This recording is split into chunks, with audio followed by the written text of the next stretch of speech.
মুসলমান ভাইরা আমার, শুধু তাই না, যেই কথাটি বলতেছিলাম, শীশ আলাইহিস সালামের পৃষ্ঠদেশ থেকে ধারাবাহিকভাবে আব্দুল মুত্তালিবের কাছে চলে আসলাম। আব্দুল মুত্তালিব তার সন্তানের ভিতরে নবীজির পিতা আব্দুল্লাহ। কি নাম ধরে বলেন? আমরা সবাই জানি নবীজির বাবা আব্দুল্লাহ। আব্দুল্লাহর পৃষ্ঠদেশে যখন নূরে মুহাম্মাদি চলে আসছে, আব্দুল্লাহ যখন চলে আসছে, আব্দুল্লাহর চরিত্র গোটা মক্কা নগরীর সমস্ত যুবকদের চরিত্রের থেকে আলাদা। কারণ আব্দুল্লাহ জীবনে একটা মিথ্যা কথাও বলেন না। সুবহানাল্লাহ। আব্দুল্লাহ জীবনে কারো অন্যায় করেন না, কোনো ক্ষতি করে না। আব্দুল্লাহকে পুরা সিকিউরিটি যিনি দিয়েছেন তিনি হলেন আল্লাহ। কারণ আল্লাহ জানেন ইনি হবেন সর্বসেরা মহামানবের বাবা।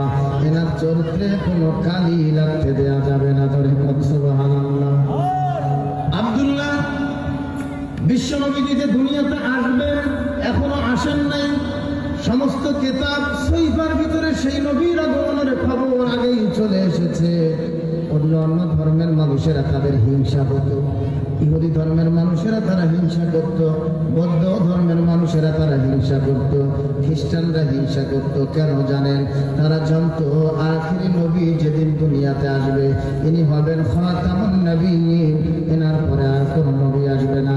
কিন্তু নবুয়তির দরজায় যিনি এসে তালা লাগায় দিবেন, এই উম্মতের এত দাম আর মান হবে, সেই নবীজির উম্মত যদি দুইটা সেজদা দেয় আর অন্য নবীর 10,000, 20,000, 70,000 বছর ইবাদত যদি এক জায়গায় করা হয়, আখির নবীর উম্মতের দুইটা সেজদার দাম আমার আল্লাহর কাছে বেশি হয়ে যায়। জোরে বলুন সুবহানাল্লাহ।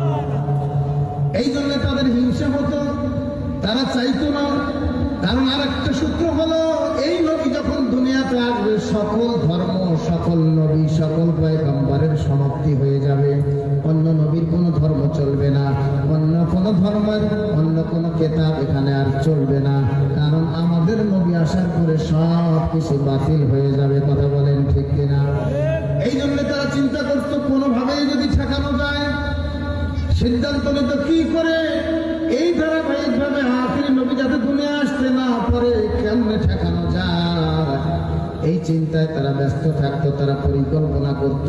সে অংশ হিসাবে আব্দুল্লাহর পৃষ্ঠদেশে যখন নূরে মুহাম্মাদি চলে এসেছে, আব্দুল্লাহ প্রকাশ পেয়েছে, অনেকেই বুঝতে পেরেছে। কারণ কেতাবের অতীতের কেতাবে চলে আসছে যে এমন এক বংশে জন্মগ্রহণ করবে, মক্কা নগরীর Quraish গোত্রে Abdul Muttalib. Abdul Muttalib হবে তার দাদার নাম, তার বাবার নাম হবে আব্দুল্লাহ, মায়ের নাম